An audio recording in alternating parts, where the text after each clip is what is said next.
Bonsoir à tous, ravi de vous retrouver sur TV Sud pour votre journal. Voici les titres de ce lundi 25 mars.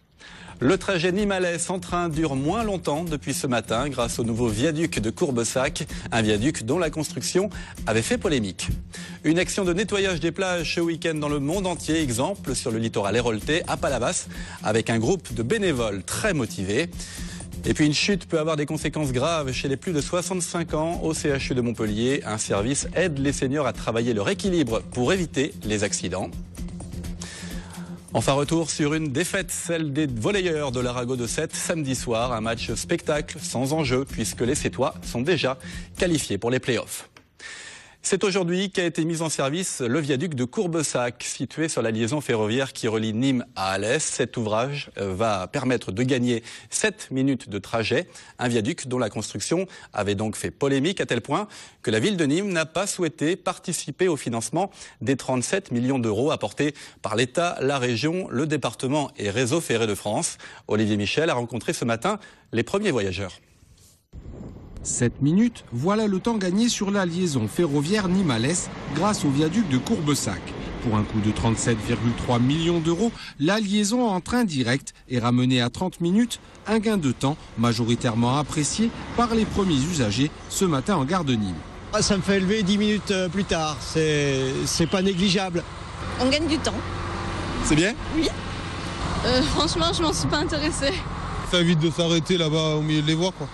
Là où le train devait jusqu'alors rebrousser chemin, se dresse donc aujourd'hui un ouvrage de plus d'1 kilomètre de long qu'il a fallu 3 ans pour construire avec une phase critique, le lançage du tablier métallique de 1200 tonnes. Il fallait lancer ce tablier au milieu des voies ferrées de nuit pendant des temps très courts et dans des conditions relativement difficiles. Chaque nuit, il y avait 50, 60, 70 personnes, 100 personnes qui travaillaient sur le chantier pour que ces différents lançages se passent correctement. À noter que le coût du viaduc est inclus dans une enveloppe de 100 millions d'euros. C'est le coût de la modernisation de l'étoile ferroviaire de Nîmes qui va désenclaver Alès et libérer des créneaux. Pour nous, il n'y a pas que 7 minutes et 37 millions d'euros. Il y a aussi un gain de capacité sur l'axe, la ligne principale entre Avignon et Nîmes. La partie qui a coûté la plus chère et qui coûte la plus cher, pour 50 millions d'euros à peu près, c'est tout ce qui est le changement, le renouvellement de la signalisation ferroviaire. Et le reste va pour l'aménagement du point de croisement de Saint-Césaire, dont les travaux sont en cours et qui sera mis en service fin 2014, en décembre 2014. Créée en 1840 pour amener le charbon de la Grand Combe à Beaucaire, la ligne Nîmes-Alès transporte aujourd'hui 500 000 passagers par an. La mise en place du viaduc, qui s'accompagne de 4 nouvelles liaisons, devrait, selon la SNCF, d'ici 3 ans, amener 50 000 voyageurs de plus. Voilà ce qui fait la minute de trajet gagnée à plus de 5 millions d'euros. À Nîmes, dans le cadre de la semaine de la fraternité et du vivre ensemble, Lilian Thuram était au lycée d'Audet samedi. Le champion du monde de football 98 a participé à un débat sur le thème de la jeunesse et de la lutte contre les discriminations. Un débat lors duquel il a abordé son vécu, souligné l'importance de l'éducation pour dépasser les préjugés et dénoncer la notion de race, lui préférant celle de l'espèce humaine. On l'écoute au micro d'Olivier Michel. Le principal message, c'est de dire qu'on ne n'est pas raciste, on le devient. On le devient souvent par conditionnement familial, conditionnement historique ou de l'environnement où on a grandi. Et il faut avoir la capacité de se poser la question, à savoir, est-ce qu'il n'est pas le temps de se questionner sur ses propres préjugés pour les dépasser ? Parce que si on ne les dépasse pas, dans 10 ans, dans 20 ans, on sera encore là à essayer de travailler pour la fraternité, parce que certaines personnes vont encore renvoyer d'autres dans une certaine communauté qui n'existe pas. Il faut déconstruire le racisme pour que les gens soient apaisés et comprennent que c'est une construction avant tout politique qui renvoie les gens dos à dos. Voilà. Le défenseur des droits, Dominique Baudis, était à Montpellier ce matin en visite au Refuge, une association qui accompagne et héberge de jeunes homosexuels en difficulté. L'institution de défense des droits que représente Dominique Baudis existe depuis 2011. Une antenne existe aussi à Montpellier. Elle est ouverte à tous. Elle vient en aide aux victimes de discrimination. Écoutez. Je passe, c'est normal, une partie de mon temps sur le terrain, dans les villes, dans les régions, à rencontrer des personnes qui vivent des discriminations, qui ont subi des discriminations. Ça me permet de mieux mesurer qu'à travers des courriers ou des emails la réalité des situations qu'ils ont traversées. Ça me permet aussi grâce à vous, de faire connaître l'institution du défenseur des droits. Elle est toute nouvelle, elle n'a pas encore 2 ans d'existence et elle est destinée à faciliter l'accès aux droits des citoyens. Encore faut-il que les citoyens sachent que gratuitement, ils peuvent saisir le défenseur des droits, qui a d'ailleurs des délégués dans tous les départements. Nous avons des délégués ici à Montpellier qui tiennent des permanences chaque semaine. Tout autre chose, c'est l'un des fléaux des mers et des océans, le plastique présent dans les fonds marins, mais aussi sur les plages. Chaque année, au début du printemps, une action de nettoyage du littoral est menée dans le monde entier à l'initiative de la fondation Surfrider. En Languedoc, des équipes de bénévoles ont bravé la pluie et le vent tout le week-end. Dans leur sac, du plastique bien sûr, mais pas seulement. Reportage dans l'Hérault à Palavas, Freddy Cochin. Ce ne sont pas des promeneurs, mais des nettoyeurs de plage. Ils sont une vingtaine ce samedi matin à avoir répondu à l'appel de l'association. Des bénévoles armés de sacs en plastique qui vont arpenter le sable pour récupérer les déchets. On trouve toujours tout plein de plastoc qui viennent des bateaux, qui viennent aussi des gens qui sont contents de venir sur la plage l'été. Pendant près d'1 heure, plusieurs de ces sacs auront été remplis sur seulement 1 kilomètre de plage. Et aujourd'hui, la pêche a été plutôt fructueuse. Dans notre sac, comme je disais, nous faisons dans le chirurgical, c'est-à-dire qu'on a trouvé beaucoup de mégots, beaucoup de petits bâtonnets, de sucettes, de ce qu'on suppose. On va continuer, puis de toute façon il y en a de partout des choses, donc malheureusement. Derrière cette opération, Fabrice, ce palavasien vit sur le littoral et pour lui, un ramassage comme celui-ci, c'est un véritable acte citoyen. L'objectif, c'est pas de nettoyer toutes les plages de fond en comble parce que c'est un travail malheureusement très minutieux et qui prendrait des heures et des heures pour tout le monde. Ce qui est important surtout, c'est de sensibiliser les gens à ces déchets aquatiques et tous les plastiques qu'on peut trouver sous toute forme, que ce soit des gros morceaux comme ça ou des tout petits morceaux de plastique. Des déchets de plus en plus nombreux. Selon la fondation Nicolas Hulot, chaque année, sur 1 kilomètre de côte, on recense en moyenne de 400 kilos à 4 tonnes de détritus. Une simple chute peut avoir des conséquences très graves chez les plus de 65 ans, ce qui peut entraîner parfois une perte définitive d'autonomie. À Montpellier, un service du CHU prend très au sérieux cette problématique. Il propose des séances plutôt sportives. Objectif, améliorer l'équilibre des seniors. Reportage Vincent Pereira de midilibre.fr. Lorsque l'on vieillit, souvent ce que l'on craint, c'est la chute. Au CHU de Montpellier, les médecins gériatres du Centre de prévention du vieillissement lançaient des ateliers réservés aux personnes de plus de 65 ans qui ont déjà chuté et ont encore des risques de perte d'équilibre. Mais attention, ce ne sont pas de simples cours de gym. L'originalité, c'est le fait que ce ne sont pas les personnes qui viennent directement dans des groupes, mais qu'il y a une évaluation avant, de manière à savoir si les personnes ont besoin de kinésithérapie ou plutôt d'une activité physique adaptée effectuée par des spécialistes de l'activité physique chez les personnes âgées à risque de chute. En collaboration avec la faculté des sports de Montpellier, à travers la pratique d'exercices ludiques, les personnes âgées reprennent confiance en elles pour la marche et l'équilibre.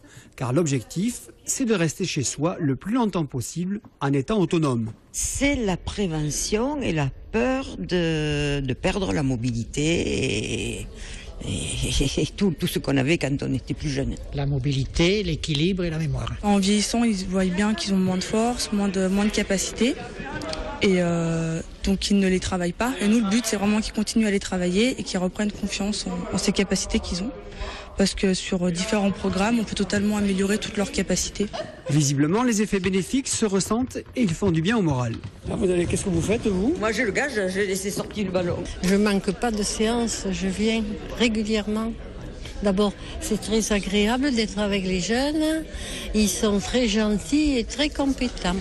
Si vous êtes intéressé par cette évaluation et les groupes d'activités qui en découlent en raison de 2 séances par semaine sur 3 mois, vous pouvez contacter le Centre de prévention du vieillissement Antonin Balmès au 07 88 01 40 51. La commission de la ville de Montpellier pour l'accessibilité a présenté son premier rapport sur l'accessibilité aux handicapés ce matin. La priorité est accordée au logement adapté compte tenu de la faiblesse de l'offre dans ce secteur. La commission propose la mise en place d'un système de recensement de l'offre en lien avec l'agglomération de Montpellier. Écoutez. Le logement aujourd'hui, vous savez, c'est quelque chose qui est très compliqué pour un certain nombre de personnes, mais c'est encore plus compliqué pour une personne handicapée, parce qu'il existe peu de logements accessibles aujourd'hui, même si dans les constructions nouvelles, la loi prévoit un certain pourcentage de logements accessibles, mais comme il en existe peu, les personnes handicapées ne savent pas vers qui se tourner pour savoir où trouver un appartement accessible en fonction de leur handicap. Voilà, et dans toute l'agglo, un budget de 28 millions d'euros est engagé pour la mise aux normes des mairies, des maisons pour tous et pour les établissements scolaires sur une période de 10 ans.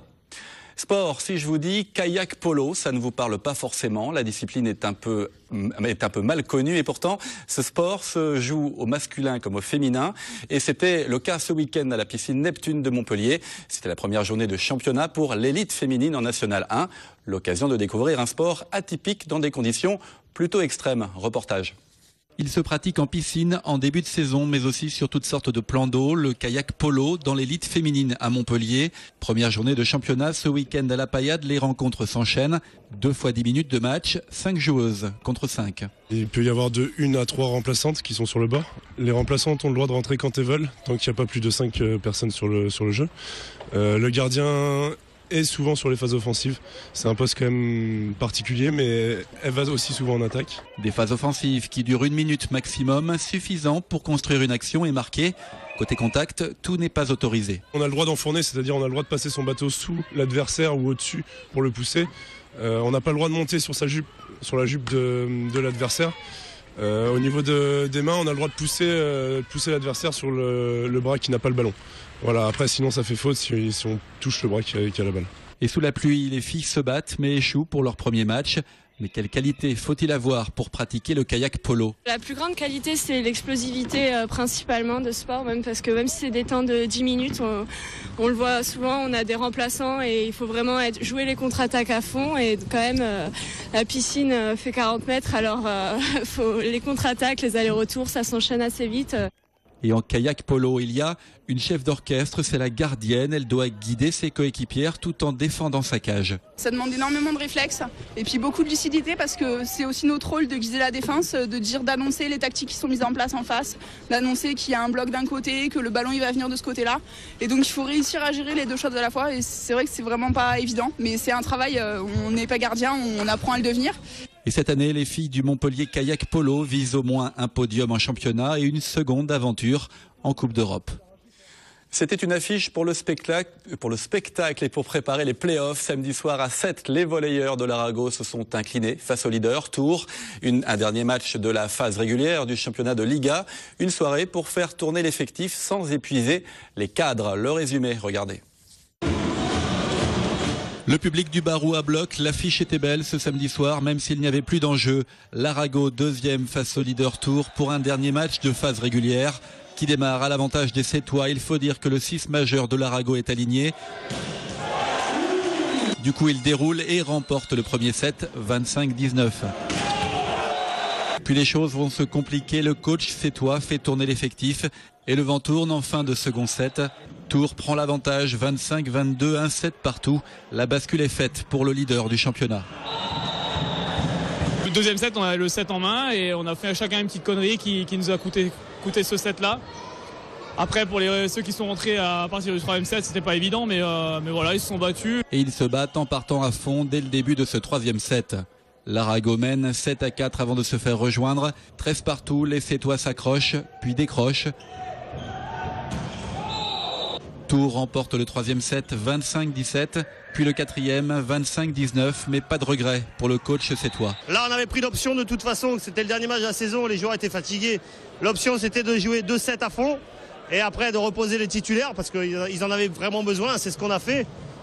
Je trouve dommage, c'est surtout qu'on ait perdu le deuxième alors qu'on avait on dominait, on avait le set en main.